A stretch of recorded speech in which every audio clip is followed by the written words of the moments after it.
देवी श्रीवंतु हे करुणा कर हमें शरण तुम्हारी आए हैं हमें शरण तुम्हारी आए हैं देवी श्रीवंतु हे करुणा कर हमें शरण तुम्हारी आए हैं विद्या कर दो हमको प्रभु वर उपकार के निज जीवन का हो विद्या बल दो हमको प्रभु वर उपकार के निज जीवन का हो निज देश जाति की सेवा का निज देश जाति की सेवा का संकल्प मनोरथ मन का हो देवी श्रीवंतु हे करुणा कर देवी श्रीवंतु हे करुणा कर हमें शरण तुम्हारी आए हैं हमें शरण तुम्हारी आए हैं आइए 1 मिनट का कीर्तन करते हैं चौपाई से कीर्तन करते हैं चौपाई से कीर्तन करते हैं राम नाम सुंदरी करतारी राम नाम सुंदरी करतारी संशय विहग उड़ावन हारी राम नाम सुंदरी करतारी संशय विहग उड़ावन हारी राम नाम सुंदरी करतारी राम नाम सुंदरी करतारी राम नाम सुंदरी करतारी संशय विहग उड़ावन हारी संशय विहग उड़ावन हारी राम नाम सुंदरी करतारी राम नाम सुंदरी करतारी संशय विहग उड़ावन हारी संशय विहग उड़ावन हारी राम नाम सुंदरी करतारी संशय विहग उड़ावन हारी बोलिए भगवान श्री रामचंद्र जी की जय बोलिए विद्यापति भगवान श्री राम जी की जय मर्यादा पुरुषोत्तम भगवान श्री राम जी की जय लोकोत्तर पुरुष भगवान श्री राम जी की जय बोलिए हनुमान जी महाराज की जय बोलिए उमापति महादेव जी की जय कही विरंज गे देवन इधई सिखाय वानर तनु धरि की धर्म ही हरि पद सेवन गाय सियावर रामचंद्र हरि जय शरणम शंकरि हरि ओम जय जय सिया राम जय जय हनुमान मंगल भवनीय मंगलहारी रवंश दशरथ अजिर बिहारी दीन दयाल गिरध संभारी करहु नाथ मम संकट भारी जब सभी देवताओं ने विनती की भगवान की स्तुति की जय जय श्रीनारायण तो भगवान की आकाशवाणी हुई आकाशवाणी की कि हे देवताओं, हे गौ माता, सब आप अभी चिंता मत कीजिए, मैं अयोध्या नरेश दशरथ के यहाँ जन्म लेने वाला हूँ। मैंने पूर्व में ही उनको वरदान दे दिया है। फिर सब अपने अपने घर चले गए। सभी देवता अपने अपने स्थान पर लौट गए। ब्रह्मा जी भी सभी देवताओं को ये समझा बुझा करके अपने स्थान पर चले गए कि जाइए, आप लोग भी वानर शरीर धारण करके जगह जगह प्रकट हो जाएंगे और जाकर के भगवान के चरण कमलों की सेवा कीजिए। तो रामायण में, वाल्मीकि रामायण में प्रसंग आता है कि जब ब्रह्मा जी ने इस तरह का आदेश दिया तो कोटि कोटि वानर सेना जो यहाँ वहाँ सब जगह जन्म ले करके प्रकट, क्योंकि रावण ने वरदान मांगा था कि ना तो वानर और मनुष्य को छोड़कर के किसी से मेरी मृत्यु ना हो। तो दो ही ऑप्शन रह गए थे, भगवान मनुष्य रूप में जन्मेंगे और समस्त देवी देवता वानर जी रूप में जन्मेंगे। कई देवी सब निज निज धामा, भूमि सहित मन कहु विश्रामा, जो कछु आयस ब्रह्मादीना, हर्षे देवी विलंबन कीना। सब देवता अपने अपने धाम को चले गए और पृथ्वी सहित सबके मन में विश्राम आ गया, चैन आ गया कि अब तो जो है प्रभु प्रकट होंगे और पृथ्वी का भार उतारेंगे, इस दुष्ट रावण का नाश करेंगे। इस तरह से विश्राम आ गया। इच्छा करने लगे सभी और जो कुछ आज्ञा ब्रह्मा जी ने दी थी सबने हर्षित होकर के सिर पे धारण कर ली और विलंब नहीं किया, यानी वानर रूप में प्रकटने का कोई विलंब नहीं किया, सभी प्रकट हो गए। वनचारी देह धारी शित माही, अतलित बल प्रताप दिन भाई। उन्होंने पृथ्वी पर जाकर के वन में विचरण करने वाली जाति का देह धारण किया। वन में विचरण करने तो वानर एक जाति है, वानर एक जाति भी है। पहले भी एक प्रसंग आया है कि जो वानर जाति है वो आज भी, वानर जाति के जो लोग हैं आज भी अब कपड़े की पूंछ लगा करके उत्सव इत्यादि मनाते हैं। आज भी जो है खोज भी है, जो रिसर्च हुआ है उसमें ये सब चीजें सामने आई है कि वानर नाम की जाति आज भी जो है पृथ्वी पर। तो सबने वानर जाति के रूप में जन्म ले लिया।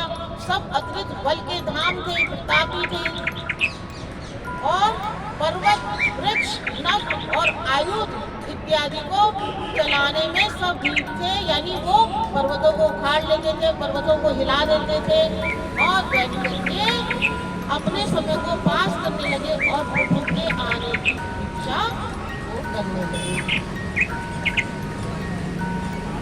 रामचरितमानस के अलावा रामायण में ऐसा प्रसंग आता है कि जिस समय यज्ञ किया, दशरथ जी ने यज्ञ किया, तब उस समय भगवान विष्णु के पास समस्त देवी देवता गए। वहाँ पर इस तरह आता है, वहाँ जाकर के उन्होंने प्रार्थना की कि हे प्रभु आप अवतरित कीजिए, महाराज दशरथ यज्ञ कर रहे हैं। वहाँ पर उन्होंने, ब्रह्मा जी ने तब उस समय आज्ञा दी कि जाओ अब सब आप लोग प्रकट हो, बादलों को आपको बादलों के रूप में आपको जन्म लेना है। तो सब प्रकट हो गए। यह सब रुचि चरित में भाजा, अब सो सुनहु जो पीछे ही रहा। ये सुंदर चरित्र तो मैंने आपको बता दिया। तुलसीदास जी कहते हैं कि ये सुंदर चरित्र मैंने बता दिया और यज्ञवाल्मीकि जी कहते हैं भरद्वाज जी, जो चरित्र शंकर भगवान ने पार्वती जी से कहा था वो चरित्र ये सुंदर मैंने आपको बताया है। अब उस चरित्र को सुनिए जो मैंने बीच में ही रख छोड़ा था। अवधपुरी रघुकुल मणि राऊ, वेद विज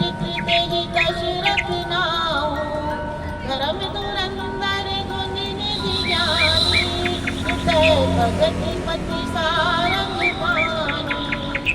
तो अवधपुरी में रघुकुल के मणि स्वरूप राजा दशरथ हुए, जिनको कि पूरा संसार जानता था, जो धर्म की ध्वजा को धारण करने वाले थे, यानी धर्म संगत कार्य करते थे, ज्ञानी थे और गुणों के सागर थे। उनके हृदय में शारंग पाणी यानी धनुर्धारी विष्णु भगवान की अवस्थित, क्योंकि उन्होंने जब पिछले जन्म में तपस्या की थी तब भी जो है विष्णु भगवान ने जो है श्री राम के स्वरूप में धनुषधारी के स्वरूप में जो है दर्शन दिए थे, तब भी सीता आदि शक्ति उनके साथ। ये जो दर्शन जो होता है वो आने वाले में जो जन्म होना होता है उसके अकॉर्डिंग होता है।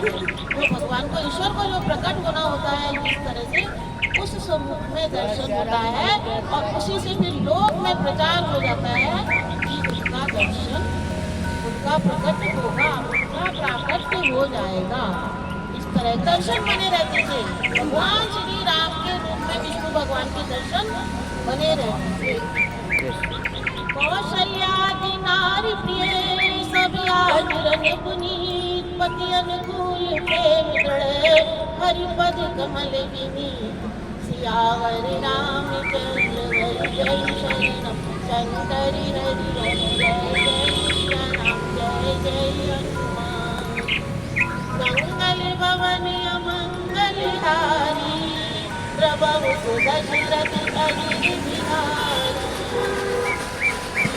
दयाल विरति संभारी, रघुनाथ मम संकट हारी। हाँ, तो कौशल्या आदि उनकी प्रिय नारियां थी। आदि कहने का मतलब है कि एक और सुमित्रा थी। उनके आचरण अत्यंत पवित्र थे और पति के अनुकूल यहाँ कहने का तात्पर्य है कि वो जो पत्नी अपने पति के भावों को देख करके बात करती है, अगर भाव उनका ठीक है तो वह अपने मन की बात अपनी इच्छा रखती है। अन्यथा अगर पति परेशान है व्यथित है तो वह अपने भाव नहीं कहती। तो इसे कहते हैं पति के प्रति अनुकूल होना। आजकल तो पत्नियों का भाव कलयुग है ना, इसलिए। और कलयुग में पत्नियों की शक्ति बढ़ी हुई है और उनकी परमात्मा के भगवान के चरणों में विष्णु भगवान के चरणों में बहुत अधिक प्रीति थी। एक पति मन भाग मानी, ग्लानि मोर सुत नाई। एक बार राजा के मन में ग्लानि हुई। क्या ग्लानि हो गई कि जो है मेरे तो पुत्र ही नहीं है, अब मैं क्या करूं? क्योंकि कुंभ नामक नरक से तारने के कारण ही उस संतान को पुत्र कहा जाता है। कुंभ नामक एक नरक होता है, माना जाता है, ऐसा शास्त्रों में विधान है। तो उससे जो पुत्र होता है वही काटता है। कुंभ नामक है ऐसा नरक। गुरु ग्रह गयो तुरंत महिपाला, चरण लाग कर विनय विशाला। निज दुख सुख सब दुरहि सुनायो, कही वशिष्ठ बहुविधि समझायो। तो वह राजन अपने गुरु वशिष्ठ जी के पास गए। कुल गुरु वशिष्ठ जी के पास गए, उनके चरण में बैठ करके उन्होंने विनय की और अपनी वेदना बताई कि अभी तक मुझे पुत्र की प्राप्ति नहीं हुई है और कैसे होगा, आगे कैसे हमारा वंश चलेगा। अपना दुख सुख उन्हें सुनाया। तब वशिष्ठ जी तो आत्मज्ञानी थे। जो आत्मज्ञानी होते हैं उन्हें समस्त प्रकार का आत्म तत्व का स्वरूप का ज्ञान होता है। तो उन्होंने क्या कहा?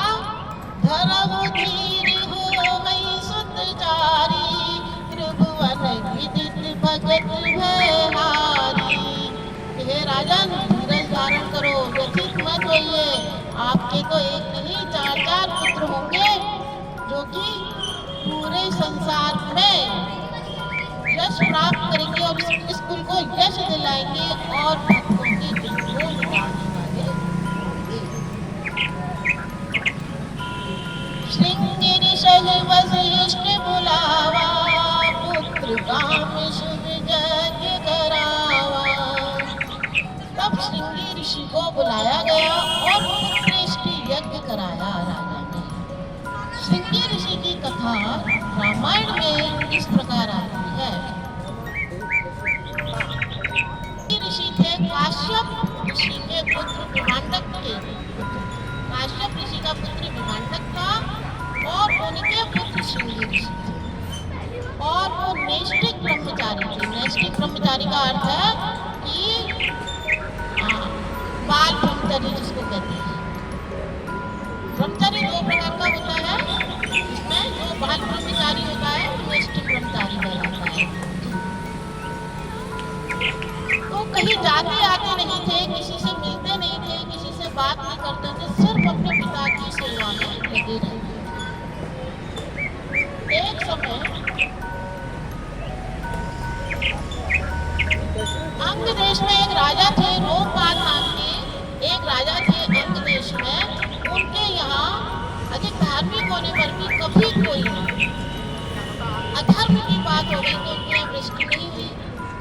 तो उन्होंने बहुत पूछा, सबको बुलाया, ज्योतिषियों को बुलाया, सब लोगों से उपाय पूछा, भाई इसका उपाय क्या हो सकता है, वृष्टि कैसे होगी, क्योंकि अकाल पड़ रहा है तो जो है बहुत भूकंप होगी, प्रजा नष्ट होगी, जीव जंतु पशु पक्षी सब नष्ट हो जाएंगे। तो सबने सोच मिल करके एक बात कही। क्या बात कही कि जो विभांडक के पुत्र हैं श्रृंगी ऋषि, उनको बुलाइए। वैसे वो कहीं आते जाते नहीं है, उनको बुलाना एक तरह से बहुत असंभव काम है। तो राजा ने कहा सोचो और विचार करो और कुछ उपाय निकालो। तो सबने विचार करके एक बहुत ही उपाय बताया, बहुत ही स्पेशल उपाय जिसको हम कहेंगे, विशेष प्रकार का उपाय बताया। और उसे श्रृंगी ऋषि नैष्ठिक ब्रह्मचारी हैं। आप ऐसा कीजिए कि जो गणिकाएं होती हैं, जो गणिकाएं होती हैं नृत्य गान करने का और रिझाने का जो कार्य करती हैं, उनको आप उनके यहाँ भेजिए। वो उन्हें धीरे धीरे फुसलाकर यहाँ तक लेकर आए। तो गणिकाओं को तैयार किया गया, सज धज करके वो श्रृंगी ऋषि के आश्रम से कुछ दूर जाकर के बैठ गए। अब श्रृंगी ऋषि टहलते टहलते एक बार उनके पास पहुंच गए। उन्होंने पहली बार जो है नारी जाति को देखा नहीं किसी को। उनके सुंदर वेश को देख करके और उनके हाव भावों को उनको देख करके सोचने लगे ये तो बहुत सुंदर इंसान है, ये तो बहुत सुंदर है। और फिर जब उन्होंने देखा श्रृंगी ऋषि आप पहुंचे तो उन्होंने पूछा कि आप कौन हैं? कि मैं विभांडक का पुत्र ऋषि श्रृंग, पूरा नाम इस तरह से आता है। तो उन्होंने कहा आइए आइए बैठिए। उनका आदर किया, सत्कार किया, उन्हें प्रेम से बुलाया। सब उनके सामने हाथ जोड़ के बैठ गए। जितने नाटक उन्हें करने थे उन्हें कर दिए। श्रृंगी ऋषि बोले कि ऐसा है हमारे आश्रम पर चलिए आप लोग, वहाँ पर मैं आपका बहुत सत्कार करूँगा। सब लोग प्रसन्न होकर के आश्रम पर चले गए। वहाँ पर उन्होंने फल फूल दिए। फिर जब थोड़ी देर हो गई तो उन्हें भय हुआ। जब उन्होंने कहा कि हम अब वापस जाएंगे क्योंकि हमें आपके पिता के क्रोध से डर लग रहा है, वापस चले गए। तो वापस चली गई सारी वो गणिकाएं वहाँ जाकर के फिर अपना जो उन्होंने गाना नाचना कूदना जिस स्थान पर वो ठहरी हुई थी वहाँ पर शुरू किया। अब श्रृंगी ऋषि को लगे कि वो कहाँ गए। सब लोग से वो तो इतने अच्छे हैं, इतने बोले हैं, इतने बड़े प्रेम से बात की। तो वो ढूंढते ढूंढते वो दोबारा उसी स्थान पर चले गए। वहाँ पर उन्होंने कहा, गणिकाओं ने कहा, उन्हें प्यार से बिठाया, बातचीत करी, कहा कि आपने हमें कंदमूल फल खिलाए। हम जिस देश में रहते हैं वहाँ पर बहुत ही सुंदर कंदमूल फल है और वहाँ पर तो बहुत तरह तरह के मिष्ठान भी है। फिर अपने मिष्ठान दिए। बोला जो चीज़ तो हमने कभी खाई नहीं। बोला हमारे जो देश में है ऐसी चीज़ें बहुत है, आप हमारे साथ चलिए, हम आपका बहुत स्वागत और सत्कार करेंगे। तो इस प्रकार का उन्होंने जाने का निर्णय किया और उनके साथ चले गए। और जैसे ही उन्होंने अंग देश में अपना कदम रखा, चरण रखा, वैसे ही वहां पर बरसात हो गई। और जैसे ही बरसात हो गई तो समस्त जो वहाँ के मंत्रीगण थे और राजा थे वो समझ गए कि श्री ऋषि आ पहुंचे हैं। और जब सभी मिलकर के उनको बड़े आदर के साथ उनको लेकर के गए और उन्हें लेकर के आए और उन्होंने बिठाया और उन्होंने भेंट स्वरूप अपनी पुत्री शांता का विवाह उनसे कर दिया। इस तरह से कुछ समय वो वहाँ पर रहेंगे। अब जब वशिष्ठ ऋषि ने उपाय बताया कि आपको क्या करना है पुत्र प्राप्ति के काम के लिए, यज्ञ के लिए आपको क्या करना है, तो ये यज्ञ जब शृंगी ऋषि करेंगे उनको आप यहाँ कर जाइए और निभा करके लेके आइए। जब वो यह यज्ञ करेंगे तब जो है ये यज्ञ सफल हो जाएगा और आपको उसी का जो है एक ही चौपाई में एक यहाँ पर संग आया है। शृंगी ऋषि वशिष्ठ बुलावा, पुत्र काम सुविजय करावा। भगत सहित मुनि आहुति दीने, प्रगटे अगन जरु कर दीने। बड़े प्रेम भाव से भक्ति से अश्वमेध यज्ञ कराया, उसकी तैयारी की और फिर उसके बाद पुत्रेष्टि यज्ञ कराया। ऋषि ने बहुत भक्ति भाव से वे यज्ञ किया, तब उसमें से अग्नि दे। तो अग्नि की शिखाओं के समान तेजस्वी थे। एक बहुत बड़ा थाल लेकर के प्रकट हुए जिसमें कि खीर पायस था, उसे लेकर के प्रकट हुए। तब राजा ने हाथ जोड़ करके पूछा कि आप कौन हैं कि मुझे समस्त देवताओं ने और ब्रह्मा जी ने आपके लिए ये अभिशान्य देकर के भेजा है, ये अभिशान्य देकर के भेजा है। और आपने सदैव ही देवताओं के निमित्त कार्य किया है, उन्हें आहुतियाँ दी है, मित्रों के निमित्त आपने कार्य किया है, इसके सभी आप पर प्रसन्न है। तो आप इस अभिशान्य को ग्रहण कर लीजिए, इस पर आपका अधिकार बनता है। इस तरह उन्होंने वह अभिशान्य उनको राजा को प्रदान किया। राजा ने बड़े प्रेम से उस अभिशान्य को ग्रहण किया और उन्हें बताया, अग्निदेव ने बताया कि इनसे आपके बहुत ही बलशाली और श्रेष्ठ पुत्रों का जन्म होगा। जो वशिष्ठ कछु हृदय विचारा, सकल काज भासित तुम्हारा। देह विभाट देहु नभ जाई, तथा जोग देहि भारी बनाई। जो कुछ आगे उन्होंने कहा, जो कुछ वशिष्ठ जी ने आपको बताया है उस प्रकार से ही आपके सारे कार्य सिद्ध होंगे। आप ये अभिशान्य यथायोग्य अपनी तीनों पत्नियों में, रानियों में बांट दीजिए। तब यशरात्रि तब अदृश्य भये पावक, सकल सबई समझाय। परमानंद भजन रमे, हर्ष हृदय निमाय। सियावर रामचंद्र हरि जय शरण, शंकर हरि ओम जय जय सिया राम, जय जय हनुमान। मंगल भवन